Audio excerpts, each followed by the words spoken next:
Hello friends, நம்ம favourite சீரியல்லாம் அடுத்து என்ன சுவாரஸ்யமாக நடக்குது அப்படின்னு சொல்லிட்டு பார்க்குறீங்களா? இவங்க இருக்காங்க இல்லையா, நாகு. அவங்க என்னதான் ஒரு காலத்தில் மல்லிகை கெட்டதே பண்ணியிருந்தாலும் இப்போ மனசார நம்ம மல்லியும் சரி விஜயும் சரி சந்தோஷமாக இருக்கணும்னு தான் நினைக்கிறாங்க. அதுக்கு தகுந்த மாதிரி தான் இப்போ அவங்க 2 பேரும் நிறைய கஷ்டத்தை அனுபவிச்சுட்டாங்க. ஜெயிலுக்கு போய் படாத பாடுபட்டுட்டாங்க. அதுக்காக அவங்க இப்படி இருக்கக்கூடாது, அவங்களுக்குள்ள ஒரு சந்தோஷம் அப்படின்றது நிலச்சி நிற்கணும். அதனால் இவங்க 2 பேரும் சந்தோஷமாக எங்கேயாச்சும் போயிட்டு வரட்டும் அப்படின்னு சொல்லிட்டு இவங்க ஒரு பிளான் போடுறாங்க. அந்த பிளான் என்ன பண்ணுறாங்க அப்படின்னு சொல்லிட்டு பார்த்தீங்கன்னா, நீங்கள் வீட்லேயே இருந்தீங்கன்னா பழசவே நினச்சிட்ருப்பீங்க. அதுவும் இல்லாமல் உங்களுக்கு கொஞ்சம் ரெஸ்ட்டு, கொஞ்சம் தனிமை இதெல்லாம் தேவை. அப்போ தான் நீங்கள் ஒருத்தர் புரிஞ்சிக்க முடியும்.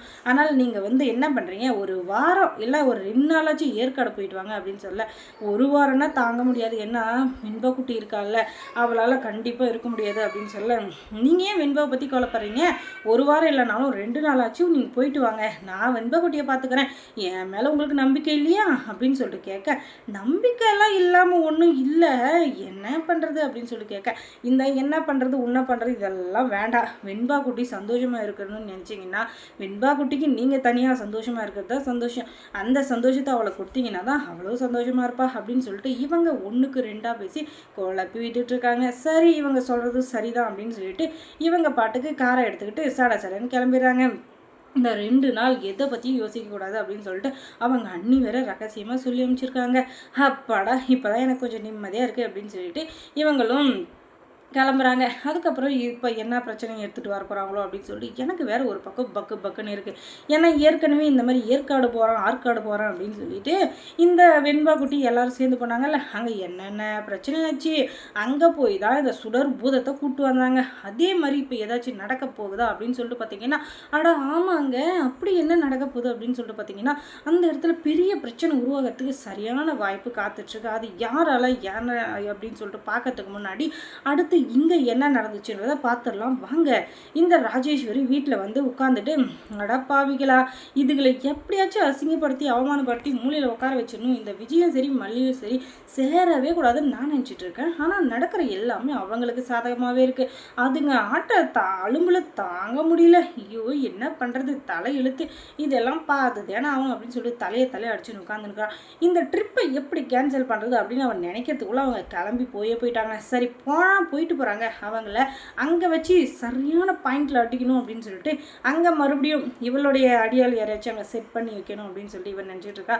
ஆனால் அந்த நேரம் பார்த்து இவளுக்கு ஒரு புது நம்பர்லேருந்து கால் வருது. நாமளே நினச்சிட்டு இருந்தோம் யாரோ நமக்கு ஹெல்ப் பண்ணுறதுக்காக கால் பண்ணியிருக்காங்க போல் அப்படின்னு சொல்லிட்டு ஒரு க்யூரியாசிட்டியில் கட்டன்னு ஃபோனை அட்டன் பண்ணுறாங்க. அட்டன் பண்ணி, என்ன ராஜி, ரொம்ப சந்தோஷமாக இருக்க போல், உன்னோட வீடியோ, அதாவது ரேணுகாவை கழுத்தை நெரிச்சு கொலை பண்ணலையா, அந்த வீடியோ என்கிட்ட கரெக்டாக இருக்குது.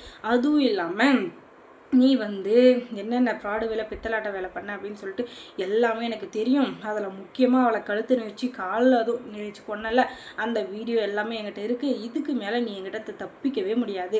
இந்த மாதிரி தப்பிக்கணும் அப்படின்னு சொல்லிட்டு நினச்சேன். அதுக்கப்புறம் உன்னை நான் சும்மாவே விட மாட்டேன். என்ன இப்போ உன் குடுமி என் கையில் அப்படின்னு சொல்லிட்டு பயங்கரமாக பேசிகிட்ருக்கா. யாராக இருக்கும் அப்படின்னு சொல்லிட்டு பார்த்தா, யார் நீங்கள், எதுக்காக இப்படிலாம் பேசிகிட்டு இருக்கீங்க, என்ன வேணும் உங்களுக்கு அப்படின்னு சொல்லிட்டு இவங்க ஒரு வாய்ஸ் மெசேஜை போட்டு விட, என்ன தெரியலையா, நான் ரொம்ப நாளாக, அதாவது உங்கள் கூடயே தான் ட்ராவல் பண்ணிட்டுருக்கேன், நான் பாதியில் வந்திருந்தாலும் கொஞ்ச நாள் உங்கள் கூட ரொம்ப க்ளோஸாக பழகிட்டு இருந்தேன், என்ன மறந்துட்டிங்களா அப்படின்னு சொல்லிட்டு கேட்டால், யாருன்னு எனக்கு தெரியலையே அப்படின்னதும், நான் நாளைக்கு நேர்லேயே வரேன், அப்புறமா மீட் பண்ணலாம் அப்படின்னு சொல்லிட்டு இவ ஃபோனை அதாவது வாய்ஸ் மெசேஜ் கட் ஆகிடுது. அப்புறம் ஆன்லைன் எல்லாமே கட் ஆகிடுது. அப்புறமா ஐயோ யாருன்னே தெரியல, என்னமா இருக்கும், வீட்டில் வேறு யாருமே இல்லையே அப்படின்னு சொல்லிட்டு ஒரு டென்ஷனில் இருக்க நம்ம ராஜேஸ்வரியை பார்க்கறதுக்காக காலங்காலையிலே காலிங் வில டொயின்னு அடிச்சுக்கிட்டே இருக்காங்க. யாராக இருக்கும் அப்படின்னு சொல்லிட்டு போய் கதவை திறந்தா அவங்க ஒரு பொண்ணு. அது மட்டும் நல்லா தெரியுது, ஆனால் யாருன்னு தெரியல. ஏன்னா தலையை சுற்றி முக்காடு போட்டுட்டு உள்ளே வராங்க. நம்ம ரூமில் போய் பேசலாமே, வீட்டில் வேற யாராச்சும் இருந்தால் அதுக்கப்புறம் பெரிய பிரச்சனையாயிடும் அப்படின்னு சொல்ல, யார் நீங்கள், முதல்ல நீங்கள் யாருன்றதை சொல்லுங்கள் அப்படின்னு சொல்ல, அட வாங்க அப்படின்னு சொல்லிட்டு கீழே இருக்கு இல்லையா டைனிங் ஹால் பக்கத்தில், அந்த ரூமுக்கு கூப்பிட்டு போகிறாங்க. கூப்பிட்டு போய் இவங்க மூஞ்சியில் இருக்க முகத்திரை எடுத்தது நான் தெரிவது, அது வேற யாரில் சுடணும்.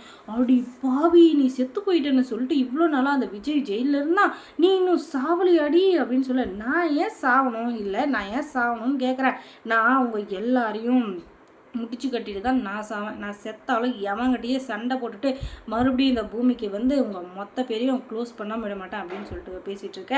என்ன ஆச்சு உனக்கு? ஏன் இப்படிலாம் பண்ணிகிட்ருக்க? நம்ம 2 பேரும் ஃப்ரெண்ட்ஸாக தான் இருந்தோம். நீ செத்து போயிட்டேன்னு நினச்சது நீ எவ்வளோ ஃபீல் பண்ண தெரியுமா அப்படின்னு சொல்லி சொல்ல, ரொம்ப தான் நம்பிட்டேன். என்ன கொலை பண்ணுறதுக்கு ஃபஸ்ட்டு பிளான் போட்டவளே நீ தானே, எனக்கு நல்லா தெரியும்.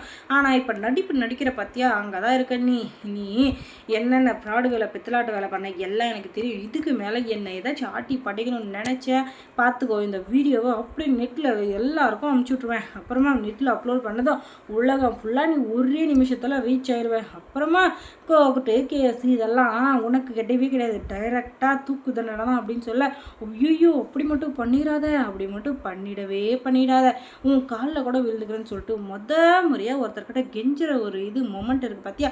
அதை பார்க்கவே ரொம்ப சந்தோஷமாக கண்கொள்ளா காட்சியாக இருக்குது. இந்த காட்சியை தான் பார்க்கறதுக்கு நானும் ஆசைப்பட்டேன், நீங்களும் ஆசைப்பட்டீங்க அப்படின்னு சொன்னீங்கன்னா அதை கமெண்ட்ஸில் சொல்லுங்கள். அதுக்கப்புறம் மல்லி சீரியலில் என்ன நடந்திருக்கும்னு நீங்கள் தெரிஞ்சுக்கணுன்னா நம்ம சேனலை சப்ஸ்கிரைப் பண்ணுங்கள். தேங்க்ஸ் ஃபார் வாட்சிங்.